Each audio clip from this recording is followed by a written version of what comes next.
자, 내 종목을 매수할 때인지 매도할 때인지 확인해보는 배팅의 순간입니다. 커스파트너스의 김난부 대표 나오셨습니다. 어서 오십시오. 네, 안녕하세요. 네, 자 그럼 오늘 저희 앞서서도 아주 뜨거운 관심 종목 중에 하나였습니다. 네. 고려 아연을 보도록 하겠습니다. 고려 아연 이슈가 굉장히 많죠. 구리 가격의 상승뿐만 아니라 사실 2차 전지 관련주이기도 합니다. 네. 오늘 어떤 배팅의 순간입니까? 다들 좋게 보시니 저 역시 매수 배팅을 한번 해보도록 하겠습니다. 많이 올라오기는 했습니다만 조금 가격대를 잘 잡으면 대세 상승을 같이 노릴 수 있는 시기이지 않을까라는 판단이고요. 일단 고려아연 매수 배팅에 있어서는 뭐 앞서서 지금 2차 전지 관련한 얘기들도 잠시 해주셨었는데 사실 지금 당장으로만 놓고 봤었을 때에는 2차 전지 매출이 전체 매출에서 약 5%도 채 안 될 정도로 이제 막 태동이 되고 있는 그런 단계라고 보시면 될 것 같습니다. 주력 사업만 놓고 보더라도 주력 사업이 일단 지금 얘기 나오고 있는 것으로 보면 사상 최대 실적을 갈아치울 것이다라는 얘기가 나오고 있고 뭐 대표적으로는 아연 가격 또 금속 가격들이 계속해서 사상 최고가를 가는 그런 이제 가격의 상승이 나오고 있기 때문에 이런 부분들이 이제 실적에 전이가 되는 그런 모습들이 목격이 되고 있고요. 창사 이래 최대 규모의 실적이라고 하는 만큼 또 기관이나 외인 투자자들의 수급에 있어서도 이탈이 되는 그런 분위기가 아니라 기관이 계속해서 좀 집중적으로 매수를 해주고 있습니다. 최근에 시장 분위기를 보면 기관 투자자들이 이미 주가가 어느 정도 고가권 부분에서 공매도 포지션을 취한 뒤에 이제 주가가 큰 폭으로 또 하락하는 대형주들이 많이 나타나고 있는데 그와 아주 대비되는 그런 움직임들이 고려 아연 쪽에서 나타나고 있고요. 기관 투자자들이 뭐 계속해서 보시면 연일 담는 그런 모습들이 확인이 되고 있고요. 이런 분위기들이 지금 7월, 8월, 9월, 10월 계속해서 지금 이어지고 있다. 이런 추세로 놓고 봤었을 때에는 기관의 이러한 매수세가 중단이 되고 오히려 매도로 전환이 되는 그런 움직임들이 나타나기 전까지는 충분히 매수로 좀 공략이 가능한 위치다. 이렇게 좀 말씀드릴 수 있겠습니다. 앞서 저희 LNF도 얘기를 했습니다만 고려아연 역시도 요즘 이 원자재 가격 원인 많이 오르고 있어서 네. 관련 주식 하나라도 안 가지고 있으면 소외감이 클 것 같아요. 네. 근데 또 많이 올라서 지금 신규 매수하기엔 또 많은 용기가 필요할 것 같습니다. 다소 용기는 필요한데 제가 그래도 여타 다른 2차 전지 관련주들, 대장주들 보면 뭐 시가총액이 5조 원 뛰어넘는 기업들 많잖아요. 네. 저도 선뜻 망설여지더라고요. 그런데 기관의 움직임을 보면 LNF나 에코프로 BM에서는 서서히 비중을 축소하는 그런 움직임들이 나타나고 있고 대신에 고려아연과 같은 이런 원자재 시장과 아주 밀접한 관련주들은 담는 모습들이 목격이 되고 있다는 점, 그 점에서 좀 용기를 내볼 수 있지 않을까라는 생각이 들고요. 한 가지 더 말씀을 드려보자면 이 아연을 재련을 하거든요. 네. 이 회사의 주력 기술입니다. 그런데 폐배터리 시장도 앞으로 2차 전지 관련 또 전기차 관련 시장이 크게 성장을 함에 따라서 폐배터리의 중요성도 두각을 나타내게 될 텐데 이 폐배터리 관련한 사업에 있어서도 진출할 가능성이 크다라는 얘기들이 나오고 있습니다. 주력 기술하고 네. 밀접한 산업이기 때문에 예. 그 점 참고해 보셨으면 좋겠고요. 네. 가격 한번 잘 잡아보도록 할게요. 네. 지금 오늘 시장에서는 사실 장중에 6%대까지 올라섰다가 다소 2%대로 상승폭을 좀 반납한 모습인데요. 오늘 갭상승했기 때문에 57에서 58만 원 선으로 좀 매수를 한번 해보도록 하겠습니다. 내려오면 좀 매수를 한번 해보도록 할게요. 손절가 같은 경우에는요. 이번에 사실 이제 대형주들이 연속 상승 추세가 이렇게 급격하게 나타날 때에는 한동안 또 지지부진한 움직임을 보일 때가 있습니다. 그렇다 하더라도 53만 원 매물대가 주로 있기 때문에 이 매물대를 이탈하게 되면 또 손절 물량이 많이 나올 수 있다는 점을 확인을 해보셨으면 좋겠고요. 목표가는 70만 원 선까지 한번 기대를 해보도록 하겠습니다. 알겠습니다. 자, 고려 아연에 대해서 살펴봤습니다. 목표가 70만 원입니다. 자, 다음 종목 보겠습니다. 자, 네이버입니다. 요즘 카카오와 네이버의 플랫폼 이제 기업들이 동반해서 오르고 있는데 이 정도면 살 때가 온 것인지 바닥은 좀 다지고 있는 것 같은데 배팅의 순간입니까? 아쉽게도 중립 의견을 드려보도록 하겠습니다. 네네. 보유를 하고 계신 분들, 특히나 위에서 고점에서 매수를 하신 분들은 그래도 한번 보유를 해보시는 전략을 말씀을 드려보는 거고요. 신규 진입에 있어서는 여전히 체크할 요소들이 남아있다. 이렇게 좀 말씀을 요약을 좀 해보도록 하겠습니다.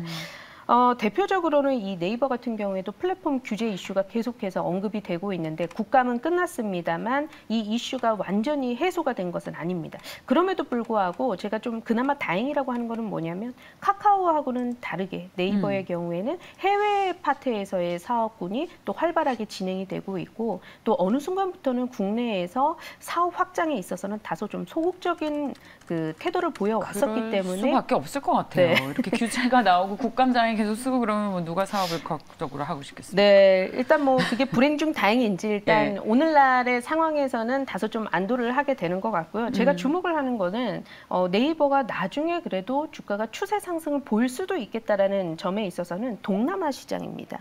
카카오에 있어서는 그와 아주 대변하는 아주 그 대비되는 그 시장이 이제 동남아 쪽에서의 네이버의 입지인데 네이버는 자체 무기가 이제 라인을 들고 있지 않겠습니까? 그런데 동남아 시장에서 많은 기업들이 글로벌 기업들이 지금 많은 투자금을 들고 그 시장 안으로 뛰어들고 있습니다. 개도국들이 많기 때문에. 그런데 중요한 것은 코로나가 터지고 또 코로나 백신 접종률은 다른 여타 국가 지역 대비해서 덜 올라오다 보니까 계획해 놨었던 그런 신규 사업들이 많이 좀 밀리는 그런 모습들이 나타나고 있어요. 그래서 저는 어떻게 보면 네이버도 위드 코로나 관련주로 볼 수도 있는 부분이 코로나가 어느 정도 해결이 되고 나서 동남아 여러 가지 이슈들이 있습니다. 미얀마 쪽에서는 쿠데타가 있고 또 베트남에서는 코로나가 너무 활발하게 이루어지다 보니까 각국 공장들이 또 셧다운에 달하는 아주 극단적인 상황까지 갔었는데 이런 부분이 해소가 됐었을 때 네이버가 진행하는 뭐 모빌리티 사업이나 뭐 웹툰이나 이런 부분에 있어서 큰 폭의 투자들이 좀 활발하게 일어날 수 있지 않을까라는 그런 성장성은 분명히 있다. 이런 얘기를 좀 드리면서 다만 지금은 어쨌든 여러 가지 정부의 규제를 살펴야 되는 시기이고요. 이 부분에 있어서 누군가 선뜻 나서서 큰 폭으로 매수를 해주는 기관이나 외인 투자자들의 이런 움직임이 아직까지는 보이지 않고 있다라는 점에 있어서는 일단은 중립 의견 드려보도록 하면서 다만 기술적으로는 많이 하락했기 때문에 반등폭이 42만 원 선까지는 또 단기적으로는 빠르게 나타날 것 같습니다. 그래서 많이 고점권 부분에서 물리셨던 분들도 그 가격선에서는 의사결정을 한번 좀 내려보실 수 있는 신중한 그런 시간으로 삼아 보셨으면 좋겠습니다. 그러니까 이런 거죠. 한마디로 정리를 해보면 많이 빠졌다. 그래서 어떤 기술적인 반등이 나올 수는 있겠지만 그것을 넘어서는 추가적인 상승의 원동력은 아직까지는 어떤 규제 리스크 때문에 좀 힘들 것 같다라는 말씀으로 정리를 해봐도 되겠습니까? 네. 그리고 네이버는 또 공매도 물량이 너무 많아요. 그렇기도 하죠. 예. 공매도 물량이 정말 기관 투자자들이 마음껏 공매도를 했다 하면 사실 거스를 수 없는 것 같아요. 그렇죠. 또 특히나 최근 시장에서. 그래서 그런 부분들도 참고를 해보시면 그래도 너무 큰 손실이 아닌 손실폭을 다소 줄이면서 나오실 수 있는 계기가 될 수 있을 것 같습니다. 네, 수급에 우선하는 재료는 없다고 하죠. 자, 네이버는 중립의 의견을 주셨습니다. 하지만 기술적인 반등 정도는 기대할 수 있다는 의견입니다. 자, 다음은 삼성전기입니다. 어떤 베팅의 순간입니까? 삼성전기 매수 베팅 드려보도록 하겠습니다. 네. 우선 초단기적으로 놓고 봤었을 때에도 가격적으로 많이 하락했어요. 그래서 기술적인 반등도 좀 기대를 해볼 수가 있겠고 오히려 저는 장기적으로 놓고 봤었을 때 삼성전기야말로 시장의 확장성과 더불어서 좀 수혜를 받을 수 있는 업종이기 때문에 올해도 실적이 정말 좋습니다. 그런데 이런 실적의 성장세는 계속되리라고 보고 있습니다. 대표적인 이유 중에 하나가 어쨌든 그 차량용 기판도 제조를 하고 있어요. 그런데 그동안의 내연기관차에 들어가는 기판 그렇게 많지 않았었는데 계속해서 전장 사업을 확대를 시켜 나가면서 그것으로 인해서 반도체 기판 또 동사 같은 경우에는 삼성전기 같은 경우에는 MLCC를 만들고 있는데 이에 있어서 수요가 크게 늘어날 수밖에 없는 시장인 거죠. 그래서 단기적으로 놓고 봤었을 때도 기술적 반등을 좀 기대를 해보도록 하고 중장기적으로도 좋은 가격선에서는 주가가 많이 하락했을 때 조금씩 모아나가는 전략 관점에서 저는 매수 베팅 전략을 사실 이제 드렸습니다. 올해 뭐 상반기부터 뭐 스마트폰, PC, 노트북 수요가 굉장히 했었기 때문에 이러한 실적 상승세가 계속 연말까지 좀 이어지는 분위기인데 지금 다만 많은 분들이 올해 많이 IT 기기들을 쟁여놨기 때문에 사실상 내년부터는 좀 꺾이는 것이 아닐까라는 그런 얘기들이 나옵니다. 하죠. 예. 네. 그런데 다행히도 삼성전기 같은 경우에는 이런 IT 기기 쪽으로 들어가는 수요도 있지만 차량용으로도 들어가는 그 수요도 있기 때문에 결국에 차량용 쪽에서 실적을 커버하면서 전반적인 실적 상승세를 좀 유지할 가능성이 있지 않을까라고 보고 있고요. 또 기관 쪽에서 나오는 그런 분석들을 보면 이번 사상 그 최대 실적은 MLCC 가격 상승 없이도 양호한 업황 속에서 지금 실적이 뭐 사상 최대에 가까운 그런 수치를 발표를 할 것이다라고 얘기가 나오고 있는 만큼 이러한 추세를 좀 거스를 수는 없겠다라는 얘기 한번 드려보도록 하겠습니다. 자, 가격이 네, 중요해요. 아니 도대체 이 사상 최대 실적이 네. 무색하게끔 이 주식의 가격은 지금 1년 전으로 돌아갔어요. 1년 전이 뭡니까? 네. 이게 좀 안타까운 왜 부분이에요. 이렇게 많이 떨어지는 겁니까? 주가만 놓고 봤었을 예. 때는 사실 실적이 좀 안 좋나라고 생각을 그러니까요. 근데 해볼 수도 지금 있죠. 실적이 분기 사상 계속 좋은 실적 쓰고 있지 않습니까? 네. 27일 날인가요? 27일 날에도 3분기 실적이 나오는데 네. 실적과 왜 거꾸로 가는 거죠? 주가는? 아무래도 예. 요새 시장은 수급이 많이 줄어든 상황이기 때문에 기관과 외인 투자자들의 방향성에 대해서는 좀 민감하게 살펴보실 필요 있을 것 같아요. 특히나 대형주들 같은 경우에는요. 기관과 외인 투자자들이 비교적 10월 들어서서도 좀 큰 폭으로 매도를 하면서 주가가 단기간에 10월 단기간에 급격하게 하락하는 모습들이 나타났는데 이 안에서 펀더멘털이 변화가 됐다라든지 뭐 내년도 실적에 대해서도 굉장히 우울한 아주 절대적인 그런 수치가 나오고 있는 것은 아니기 때문에 다소 좀 과한 낙폭이지 않을까라고 보고 있고요. 그런 맥락에서 저는 오히려 16만 원 부근 16만 원 선에서는 한번 매수를 한번 해보자라고 말씀드려보도록 할게요. 지금 오늘 15만 9천 원 선인데 16만 원 선에서 매수를 해보도록 하겠고요. 손절가 같은 경우에는 15만 원 좀 짧게 대응을 좀 해보면서 목표가 같은 경우에는 기술적인 반등만 놓고 보더라도 직접 매물대가 있는 18만 원 선까지는 충분히 가능하지 않을까 이렇게 말씀드려보도록 하겠습니다. 이제는 좀 바닥을 다져야 할 텐데요. 그리고 실적만 반영을 해도 이렇게 하염없이 떨어질 만한 주가는 좀 아닌 것 같은데 힘을 내주기를 바랍니다. 그리고 삼성전기는 지금 베팅의 순간이라는 김나는 대표님의 말씀도 참고를 하시기 바랍니다. 자, 마지막 종목 가겠습니다. 자, 볼까요? HDC, 현대, EP입니다. 자, 베팅의 순간입니까? 베팅입니다. 네. 이 기업 같은 경우에도요.